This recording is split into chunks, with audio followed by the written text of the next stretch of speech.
Oi, pessoal, tudo bem com vocês?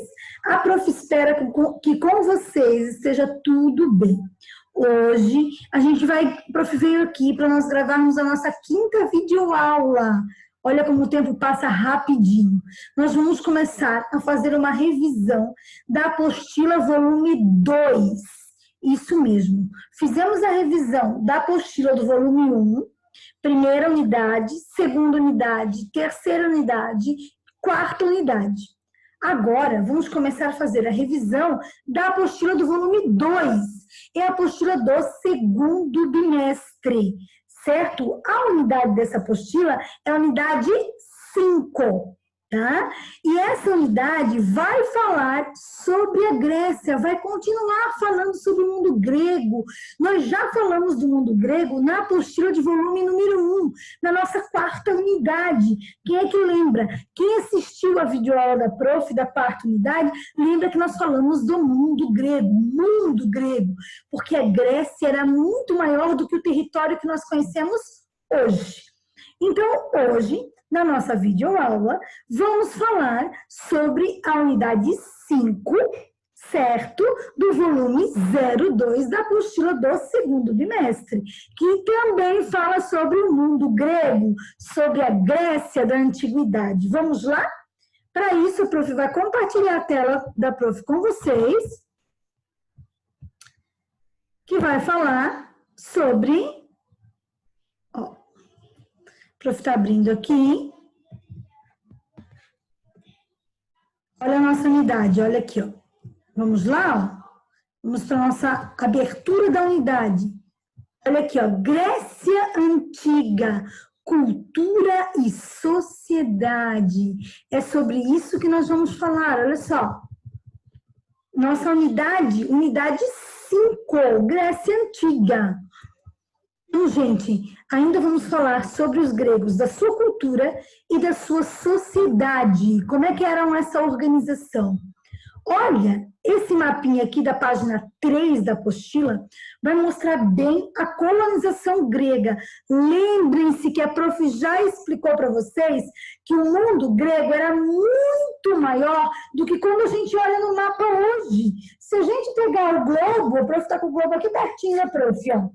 Se a gente pegar o globo terrestre e for procurar a Grécia, nós vamos encontrá-la. Sim, é uma península. Está aqui a Grécia, ó. Bem aqui na pontinha, bem pertinho do mar Mediterrâneo. É um país relativamente pequeno, tá? A Grécia hoje. E quando a gente fala do mundo grego da antiguidade, é diferente por quê? Que é diferente? Porque o mundo grego era muito maior, era muito mais amplo esse conceito de mundo grego, porque eles estavam espalhados em todo o mar Mediterrâneo. Então percebam, olha só, a Grécia Antiga é onde está a Grécia hoje. Aqui nessa pontinha, onde a gente tem a cidade de Esparta. Tá? Vamos ter Atenas aqui também, ó, Atenas, Esparta, Corinto. Lembrem, as duas principais cidades que nós falamos na outra videoaula, Atenas e Esparta, certo? Então, nós temos essas duas cidades aqui. E é bem legal nós pensarmos, tá? Que aqui é a Grécia Antiga. Depois as colônias gregas, ou seja, onde nós vamos ter mais colônias gregas? Olha, elas estão espalhadas em todo o correr do mar Mediterrâneo, lá pertinho do Mar Negro. Então, era muito maior a ideia do mundo grego lá na antiguidade. E eles faziam muito comércio com outros povos, né? As relações comerciais dos gregos era muito comum com outros povos. Isso fazia com que eles conseguissem assimilar cultura de outros povos também, né? Filosofia, arte, cultura, né? Eles vão influenciar muito a nossa civilização. Os gregos faziam comércio com os egípcios, com os fenícios, com os hebreus, né? E essas tradições que eles foram criando foram passando de geração a geração. Olha só, sociedade. Atenas e Esparta são as duas principais cidades-estados. Quem é que lembra aqui da explicação da prof na outra videoaula? Tá? O que eram cidades-estados? Cidades-estados eram cidades que eram autônomas, que têm sua autonomia. Ou seja, gente, o que é uma cidade autônoma? Ela tem suas próprias leis, sua própria forma de organização. Isso é muito importante. E as duas principais cidades, Atenas e Esparta. Olha lá, os atenienses, o que os atenienses nos deixaram que foi muito importante? A ideia de democracia. A prof também falou isso na outra videoaula.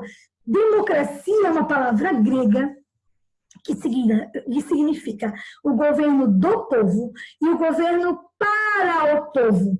Ou seja, havia mais participação. Só que quem podia participar em Atenas? Todo mundo, prof? Não. Só participavam quem era filho de pai e mãe ateniense. Ou seja, o meu pai é ateniense, a minha mãe é estrangeira, eu não posso participar da política. A minha mãe é ateniense, o meu pai é estrangeiro, também não posso participar da política. Eu só posso participar se meu pai e se minha mãe forem atenienses. Tá? Quem não pode participar também? Não pode participar, mulheres não podem participar, escravos não podem participar, estrangeiros não podem participar. Eles não tinham direito de participação política. Ou seja, só quem participa da política na Grécia Antiga é uma pequena parcela da população.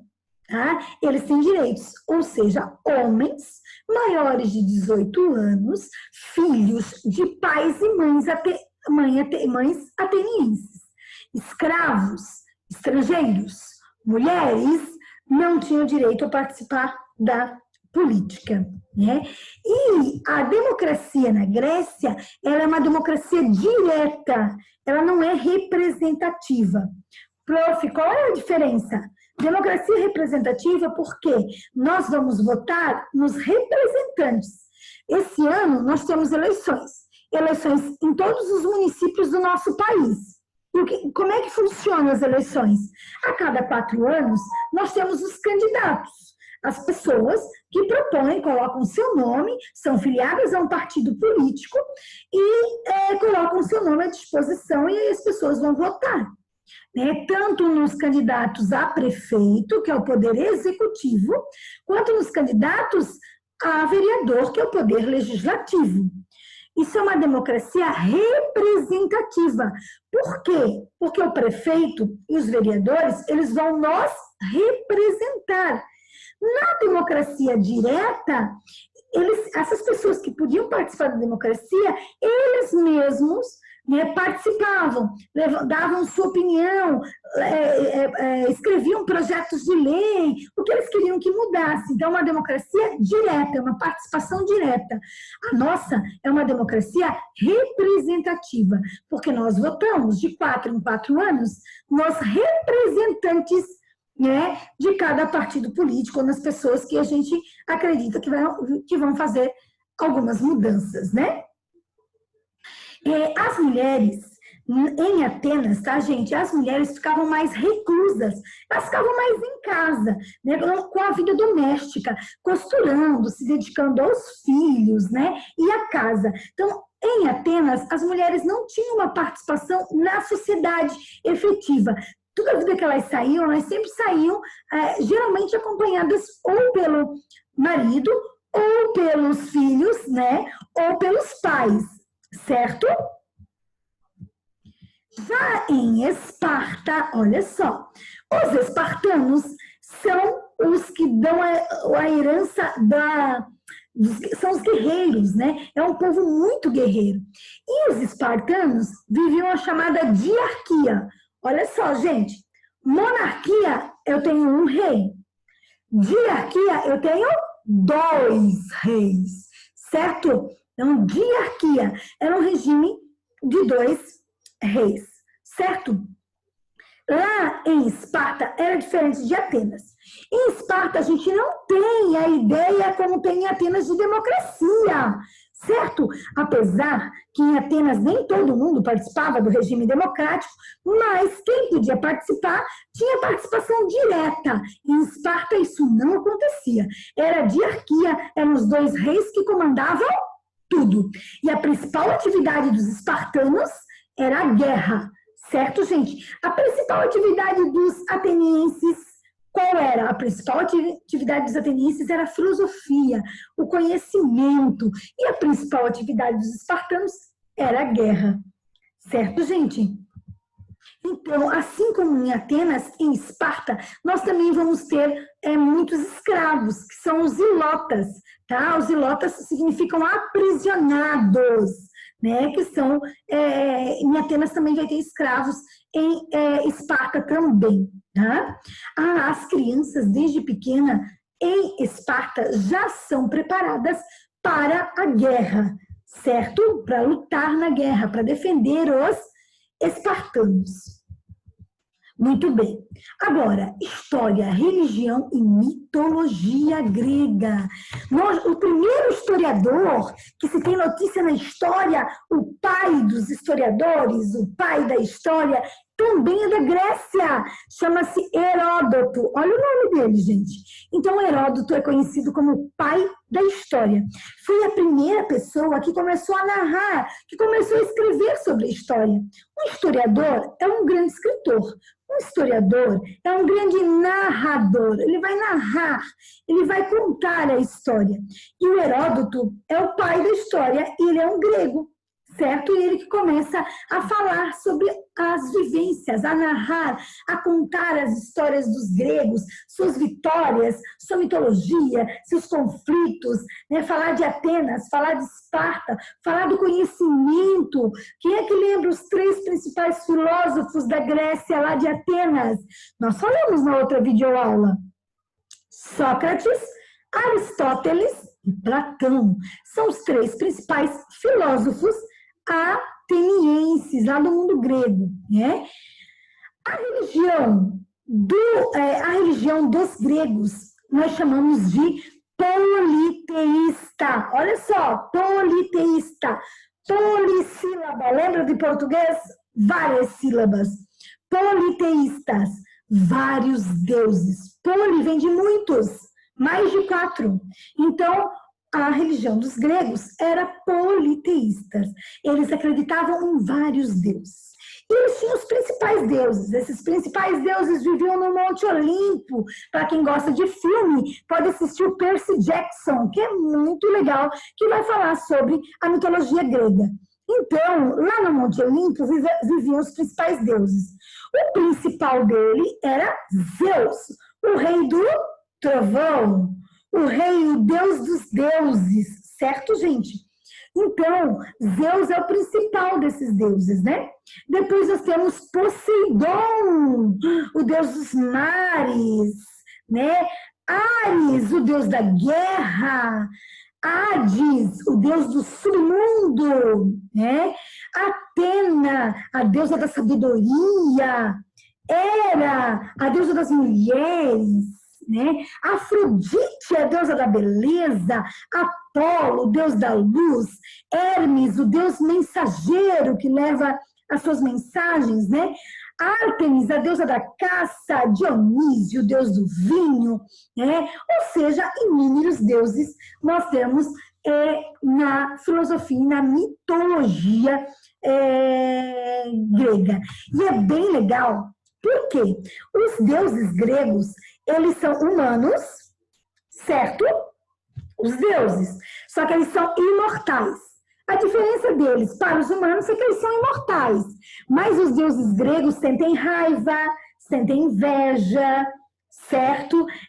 Se apaixonam, tem várias relações com os mortais. Aí tem os semideuses, né? No filme do Percy Jackson vai mostrar os semideuses. Ou seja, os semideuses são filhos dos deuses com os mortais, né? Então, os deuses, a diferença deles é porque eles são imortais, mas eles sentem eles têm os mesmos sentimentos dos humanos e eles interferem diretamente na vida dos humanos. Então, por raiva, por inveja, por se apaixonar, né? Tem várias relações, tem várias histórias que eles interferem na vida dos humanos. E tem também a mitologia, né? Os centauros, a medusa, o minotauro, né? São esses seres mitológicos serviam para explicar o mundo, para explicar as coisas da natureza e tudo que eles vivenciavam. Aqui, olha só, os deuses do Olimpo, a imagem de Zeus, que é o deus do Olimpo. Nós temos aqui Hades, o deus do submundo, né? E é o deus da riqueza também, né? O Poseidon, né? Que é o deus dos mares. Atena, que é a deusa da sabedoria. Lá no material de apoio de vocês da apostila, é muito legal. No material aqui na página 8, vai falar do material de apoio, tá? O material de apoio, vocês vão encontrar os 12 principais deuses do Olimpo, certo? Então, é muito legal. Educação e jogos. Olha, uma das coisas mais importantes é a gente lembrar que em Esparta, a partir dos 7 anos de idade, as crianças já aprendiam as atividades militares, a arte da guerra, certo? Com 14 anos e aos 18, os meninos atenienses também eram preparados para as batalhas, também preparados para a luta corporal, mas os espartanos já é desde os 7 anos, né? E uma das influências mais legais da Grécia para a nossa civilização são os Jogos Olímpicos. Gente, os Jogos Olímpicos é uma das influências mais legais que os gregos nos deixaram. As Olimpíadas, quem já assistiu às Olimpíadas sabe, né? Quão importante, olha os estádios, né? Dos Jogos Olímpicos, ó. Olha só o que vai falar. Na página 9, fala o seguinte. Você já ouviu falar dos Jogos Olímpicos? Você sabe qual é a origem desses jogos da atualidade? Os Jogos Olímpicos tiveram origem na Grécia Antiga. As Olimpíadas eram disputadas na cidade de Olímpia e dedicada a Zeus. Realizar os Jogos em Olímpia era uma oportunidade de estreitar as relações entre as cidades-estados. E caso estivessem em guerra, os conflitos eram suspensos durante o período dos Jogos. Então, durante o período dos Jogos, não tinha conflito. Depois, o conflito continuava. No início dos Jogos, os atletas e os espectadores se reuniam e era acesa a pira olímpica, que até hoje acontece, né, gente? Simbolizando o quê? A presença dos deuses. Então, tinha corridas, né? Tinha corridas de biga, né? De quadriga, tinha o pentathlon, que era o salto, o lançamento de disco, o lançamento de dardo, a corrida, a luta, né? Olha só. Os Jogos Olímpicos duravam 5 dias e eram encerrados com um banquete e música. Os atletas olímpicos eram gregos livres das diversas cidades-estados. E, dessa forma, estrangeiros escravizados e mulheres não participavam dos Jogos. Ao final da competição, os vencedores recebiam uma coroa de louros. Gente, era uma honra! A vitória do atleta era também a vitória da sua cidade e do seu Deus protetor. Vocês sabiam, gente, que muitos homens durante esse período esperavam as Olimpíadas para conseguir arrumar um bom casamento, porque era o momento deles mostrarem o porte físico, né, deles durante as Olimpíadas. E a história do fogo é bem legal, a história da tocha, né? Segundo a mitologia grega, aconteceu da seguinte maneira. O Titã, né, ele roubou, né, o fogo dos deuses e ele entregou aos humanos, né? A punição, né, é que ele foi amarrado numa rocha, né, e o seu fígado era devorado todo dia, ele não morria. O fígado era restaurado e todo dia esse fígado era devorado. Isso para a eternidade, né? Então, mas a história do fogo, porque o fogo era de domínio, né, gente? Do domínio dos deuses, ninguém tinha o domínio do fogo.